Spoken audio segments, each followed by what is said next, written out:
In the vast, frozen expanse of the Canadian North, a story of profound mystery and brutal survival began to unfold. The year was 1931, a time when the wilderness was still a formidable and largely untamed frontier. A man, whose true identity remains a puzzle to this day, arrived in the vicinity of Fort McPherson in the Northwest Territories.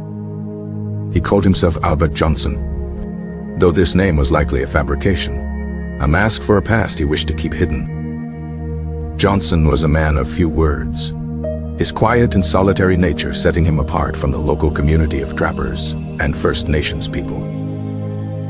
He sought isolation, building a small, crude cabin for himself on the banks of the Rat River. The cabin was meticulously constructed, a fortress against the unforgiving Arctic elements and perhaps against the outside world.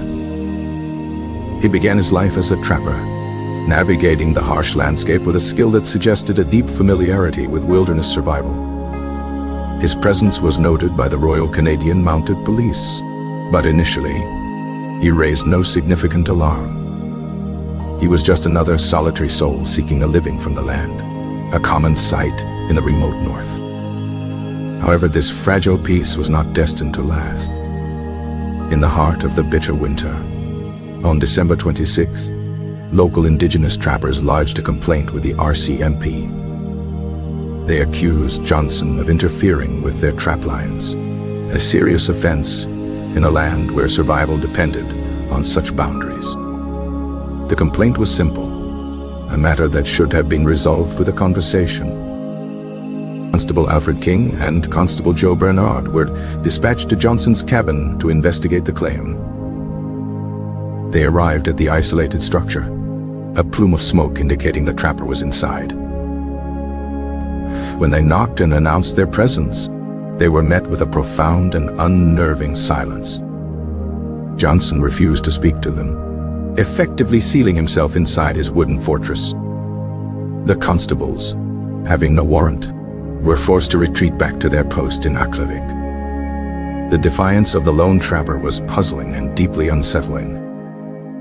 5 days later, on New Year's Eve, the officers returned, this time armed with a search warrant. They surrounded the small cabin, the biting cold seeping into their heavy winter gear. As they approached the door, a shot suddenly rang out, splintering the wood.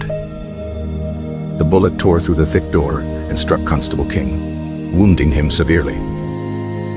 The small party of officers was forced into a hasty retreat, carrying their wounded comrade through the snow.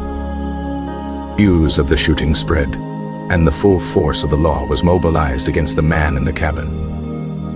A posse of trappers and police was formed, determined to capture the now dangerous fugitive.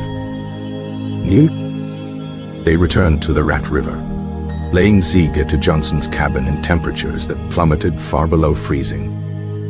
For days, the standoff continued, a battle of wills fought in the brutal Arctic cold. Johnson remained silent, occasionally firing a shot to prove he was still inside and defiant. Frustrated and freezing, the posse decided to use dynamite to end the siege. They lit the fuse and scrambled for cover, bracing for the inevitable explosion. The blast was immense, shattering the small cabin and sending debris flying into the air. The posse cautiously approached the smoking ruins, believing no one could have survived. But from a dugout beneath the cabin floor, Johnson opened fire once again.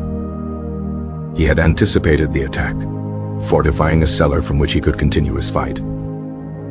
After a firefight that lasted for hours, under the cover of darkness and a raging blizzard, Johnson vanished. He had slipped away from the armed posse, disappearing into the unforgiving wilderness. The manhunt was now on in earnest, a desperate chase across hundreds of miles of frozen territory. Johnson proved to be an expert woodsman, using every trick to evade his pursuers. He followed the tracks of caribou to hide his own, and he traveled in the worst possible weather. The posse, led by experienced northern trappers, struggled to keep up with their phantom-like quarry. On January 30th, they finally caught up to him again, cornering him in a thicket of spruce. A fierce gun battle erupted, the sound of rifles echoing in the silent, frozen air. In this exchange of fire, Constable Edgar Millen, a respected and experienced officer, was shot and killed. Johnson had now killed a police officer, escalating the manhunt to a new level of intensity. Even after this deadly encounter, Johnson's resilience was astonishing. He escaped his pursuers yet again, this time by climbing a sheer, ice-covered cliff in the dead of night. The posse was stunned, believing such a feat to be impossible for any human being. Chase had captured the imagination of the entire country, with newspapers eagerly reporting every detail. The authorities, desperate to end the chase, called for aerial support.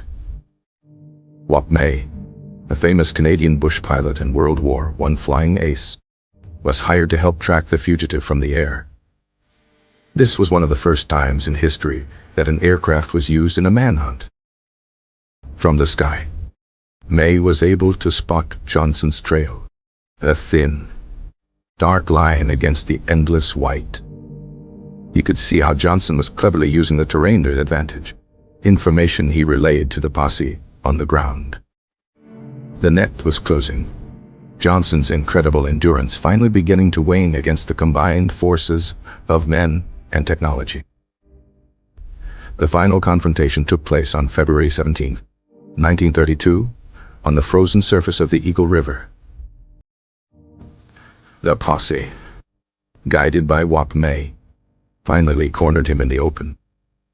There was nowhere left for him to run, nowhere left to hide.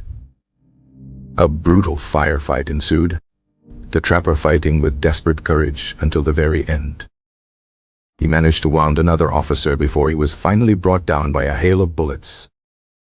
The 48-day manhunt, which had covered over 150 miles, was finally over. But the end of the chase was only the beginning of the mystery. Who was this man who called himself Albert Johnson? He had never spoken a single word to his pursuers, leaving no clues to his identity. An examination of his body revealed a man in his 30s, in excellent physical condition.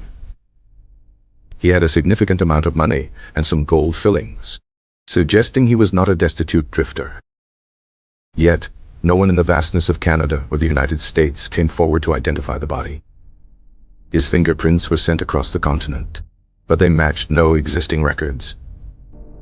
He was a ghost, a man with incredible skills but seemingly no past.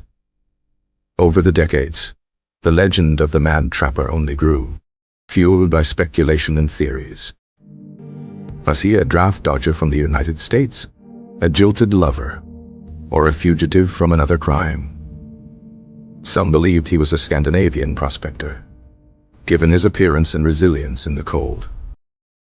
The mystery became a part of Canadian folklore, a testament to the enduring power of the unknown. In 2007, a team of forensic experts was given permission to exhume the body. They hoped that modern technology could finally solve the 75-year-old mystery. DNA samples were taken from the remains, along with isotopes from his teeth. The isotope analysis provided a significant clue, suggesting he had not grown up in Canada. Instead, the evidence pointed to a childhood spent in the American Midwest, possibly in Iowa or Wisconsin. The DNA analysis further narrowed the possibilities, pointing towards a Scandinavian heritage. While these discoveries have brought us closer than ever to an answer, no definitive identification has been made. Man known as Albert Johnson remains officially unidentified. His story endures not just as a great manhunt, but as a profound human mystery. It speaks to the desire for solitude, the conflict with society, and the remarkable ability of a single individual to resist. Why did he refuse to speak? What secret was so terrible that he would rather die than reveal his name. These are the questions that linger in the cold northern air, forever attached to the legend of the mad trapper of Rat River.